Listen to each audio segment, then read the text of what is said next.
Hello বন্ধুরা, welcome to my channel. আশা করি তোমরা সবাই অনেক ভালো আছো আর আমিও ভালো আছি। আজকে নিয়ে চলে এসেছি আবার একটা মজাদার রেসিপি। আজকে আমি রান্না করব সেমাই। তো তার জন্য আমি প্রথমে এখানে দেখো কড়াইতে একটু ঘি দিয়ে দিয়েছি।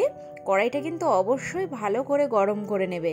তারপরে আমি এইখানে কুচিয়ে রেখেছিলাম কাজু বাদাম, তারপরে অ্যালমন্ড আর একটু কিশমিশের পরিমাণটা আমি একটু অল্পই দিয়েছি। আর তারপরে দেখো ঘিটা গরম করে আমি এইখানে কাজু বাদামগুলো একদম হালকাভাবে ভেজে নেব। আর ফ্লেমটা কিন্তু একদম স্লোতে রাখবে, কারণ কাজু বাদামটা খুব তাড়াতাড়ি লাল হয়ে যায়।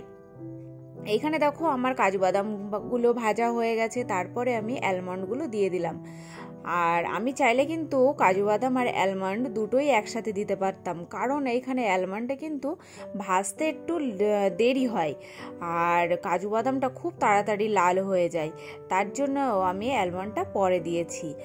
আর দেখো আমার মোটামুটি এইখানে অ্যালমন্ডটাও হয়ে যাবে খুবই তাড়াতাড়ি, আর হয়েও গেছে আর অনেকটা লাল লাল হয়ে গেছে। তারপরে আমি এইখানে দিয়ে দিয়েছি কিশমিশগুলো আমি একদম শেষের দিকেই দিয়েছি, কারণ কিশমিশগুলো শেষের দিকে না দিলে প্রথমের দিকে দিলে পুড়ে পুড়ে যাবে আর খুবই তাড়াতাড়ি কিশমিশগুলো ভাজা হয়ে যায়। আর দেখো আমার কিন্তু এবারে এই যে ড্রাই ফ্রুটগুলো সবই ভাজা কমপ্লিট। আমি এবারে এইগুলো আলতো আলতোভাবে তুলে নেব। এইবারে কড়াইতে আরও একটু ঘি দেব আর আমি সেমাইগুলো একটু ভেজে নেব। অবশ্যই এইগুলোতে কিন্তু এখন প্যাকেটের সেমাইগুলো সবই ভাজা সেমাই পাওয়া যায়, কিন্তু ভাজা সেমাইগুলো অনেক সময় একটু কেমন যেন গন্ধ গন্ধ বার হয়। তোমরা যদি একটু বাড়িতে ঘি দিয়ে ভেজে নিতে পারো, আমি যেভাবে দেখাচ্ছি এইভাবে, কিন্তু তখন পায়েসের যে ফ্লেভারটা চলে আসবে একটা অন্যরকম। তো আমি এইখানে দেখো কিছুটা পরিমাণে সিমাই দিয়ে ভাজা শুরু করেছি আর ফ্লেমটা রেখেছি একদমই আস্তে। যেরকমভাবে আমি ড্রাই ফ্রুটগুলো ভেজেছি ঠিক সেই ফ্লেমেই আমি এইখানে এই সেমাইগুলোকে ভেজে নেব আলতো আলতো করে। আর সেমাইগুলো একদম লাল লাল করে নেব, বেশ সুন্দর একটা কালার চলে আসবে। আর দেখো আমি এইখানে এবারে গ্যাসটা অফ করে নামিয়ে নিচ্ছি। বেশি কিন্তু লাল লাল করতে গেলে পরে পুড়ে যাবে, কারণ যখনই তোমরা বাটিতে এটা ট্রান্সফার করবে, কোনো বাটিতে বা থালাতে, এটা একটু ছড়িয়ে দিয়ে রাখতে হবে, কারণ এর যে গরমটা যাতে সিমাইয়ের গায়ে না বসে যায়। গরমটা বসে গেলে কিন্তু বেশি কড়া হয়ে যাবে, তখন আর খেতে ভালো লাগবে না সিমাইটা। দেখো আমার যে মোটামুটি ভাজা কমপ্লিট। আমি এবারে কড়াইতে জল দিয়ে দিয়েছি। এখানে আমি মোটামুটি 2 কাপ মতো জল দিয়েছি। সিমাই ছিল আমার 1 কাপের একটু কম, তো আমি 2 কাপ মতো জল দিয়ে দিয়েছি। আর জলটা একটু হালকা গরম হলেই আমি এর ভিতরে গুঁড়ো দুধ দিয়ে দিচ্ছি। অনেকে গরুর দুধ দিয়েও খেতে পছন্দ করে, অনেকে নারকেলের দুধ দিয়েও খেতে পছন্দ করে, কিন্তু আমি করছি এখানে আমুলের যে গুঁড়ো দুধটা সেটা দিয়ে। এটা দিয়ে কিন্তু বেশ টেস্ট হয়। তোমরা চাইলে অন্য গুঁড়ো দুধ দিয়েও অন্য কিছু দিয়েও করতে পারো, অন্য দুধ দিয়ে। তো দেখো আমি মোটামুটি এইখানে বেশ কিছুটা গুঁড়ো দুধ দিয়ে দিয়েছি আর দিয়ে দিলাম 2টো তেজপাতা দিলে কিন্তু পায়েসের একটা সেন্টই অন্যরকম হয়। তারপরে এইখানে আমি দিয়ে দেবো এবারে চিনি। আমি এটা চিনি দিয়েই করব। তারপরে দেখো আমি এখানে 4 চামচ মতো চিনি দিয়ে দিয়েছি। মোটামুটি এটাতেই আমার মিষ্টিটা এসে যাবে। তাও তোমরা তোমাদের স্বাদ মতো চিনিটা দিও আর লবণটা দিও। অবশ্যই একটু লবণ দিও, পায়েসে একটু লবণ দিলে মানে সোনাই সোহাগা হয়ে যায়। দেখবে পুরো চিনিটার সব কিছু ফ্লেভার সুন্দরভাবে এসে যায়। তারপরে দিয়ে দিলাম 2টো এলাচ দুটো আমি ভালো করে একটু নোড়া দিয়ে একটু থেতো করে নিয়েছিলাম, নিয়ে মোটামুটি ফলগুলো একটু গুঁড়িয়ে নিয়ে দিয়ে দিয়েছি।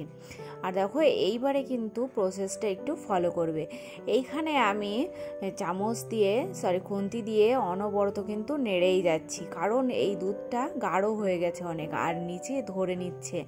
আর বেশ কিছু সময় মোটামুটি 5-7 মিনিট মতো এইভাবে ফ্লেমটা জোরে দিয়ে ফোটাতে হবে। দুধটা যত ভালো ফোটানো হবে পায়েসের টেস্টটা কিন্তু তত সুন্দর আসবে। তো দেখো আমি কিন্তু এইখানে বেশ জোরে ফ্লেমে ফুটিয়ে নিচ্ছি আর একটু খুন্তি দিয়ে নাড়িয়ে নিচ্ছি, কারণ এটা ছেড়ে দিলে পুরো কড়াই ভরে পড়েই যাবে নিচে।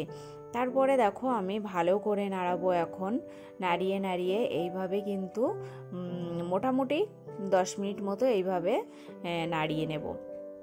আর দুধটা কিন্তু আমার বেশ ফুটছে। আর তোমরা কে কে এই সিমাই খেতে পছন্দ করো তোমরা কিন্তু অবশ্যই কমেন্ট করো।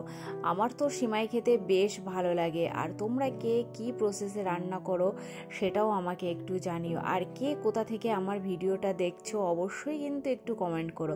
তোমাদের একটা কমেন্ট আমার ভিডিও বানাতে অনেক উৎসাহ করে। তো দেখো আমার কিন্তু মোটামুটি এখন দুধটা প্রায় ফোটানো শেষ হয়ে যাচ্ছে। মোটামুটি দেখো একটু কিন্তু কমে গেছে, আগে যতটা ছিল তার থেকে বেশ কিছুটা কমেই গেছে। তারপরে এবারে কিন্তু আমি এর ভিতরে সিমাইগুলো দিয়ে দেবো। অনেকে সিমাইটা বেশ একটু ঝোল ঝোল টাইপের পছন্দ করে, অনেকে আবার এই যে পিস পিস পছন্দ করে। তো আমি কিন্তু আজকে একটু ঝোলঝোলি করব। তো এখানে দেখো আমি ড্রাই ফ্রুট কিছুটা দিয়ে দিচ্ছি, আর আমি কিছুটা রেখে দিচ্ছি লাচ্ছা বানানোর জন্য। দেখো মোটামুটি আমি কাজু বাদাম আর কিশমিশ আর অ্যালমন্ড সব কটাই দিয়ে দিয়েছি। এইখানে দেওয়ার মানেটা হলো যে কাজু বাদামগুলো একটু হালকা নরম হবে আর কিশমিশটা একটু ফুলে যাবে। শেষে দিলে কিন্তু কিশমিশটা আর ফুলবে না। আমি ভালো করে নাড়িয়ে নিয়ে এইবারে আমি দেখো পুরো সিমাইটা দিয়ে দিলাম, দিয়ে হালকা করে নাড়িয়েই কিন্তু আমি ঢেকে দেবো। এইখানে কিন্তু এই টাইমটায় বেশি নাড়ানো মানে জাল দেওয়ার কোনো দরকারই নেই।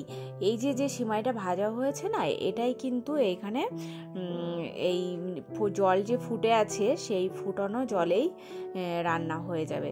তো দেখো আমি একটু হালকা সাইড দিয়ে নাড়িয়ে দিচ্ছি, যেগুলো লেগে আছে এই যে দুধের সরগুলো সাইডে কিন্তু লেগে গেছে কড়াই। এবারে দেখো আমি ফ্লেমটা অফ করে দিলাম, দিয়ে একটু ঢেকে দিলাম। দিয়ে কিন্তু আমি এইখানে একটু ঘি দিয়ে দেব। আর দেখো ঘিটা দেওয়ার সময় আমার ফোনটা একটু পড়ে যাচ্ছিল স্ট্যান্ড থেকে, তারপরে আমি আবার একটু ঠিক করে দিলাম, দিয়ে এইখানে উপর দিয়ে সামান্য একটু ঘি দেবো। এটা ফ্লেভারের জন্য, এটা অপশনাল আছে, তোমরা চাইলে দিতে পারো। যাদের ঘিয়ের ফ্লেভার পছন্দ হয় না তারা নাও দিতে পারো, পুরোটাই অপশনাল। দেখো আমার কিন্তু পুরো পায়েসটা একদম গাঢ় হয়ে এসেছে। তারপরে আমি আবার একটু ঢেকে দিলাম, মোটামুটি 4-5 মিনিটের জন্য ঢেকে দিয়েছি। আর ফ্লেমটা কিন্তু আমার অফই আছে। আর দেখো এবারে পুরো কিন্তু পায়েসটা হয়ে গেছে।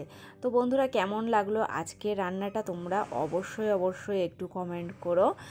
আর কার কার সিমাই খেতে ভালো লাগে অবশ্যই একটু কমেন্ট করো। আর দেখো আমি এইবারে একটা বাটির মধ্যে ট্রান্সফার করে নিচ্ছি কড়াইয়ের থেকে। আর কালারটা কেমন এসেছে দেখেছো তো বন্ধুরা? তো কেমন হয়েছে ভিডিওটা অবশ্যই তোমরা একটা লাইক করো।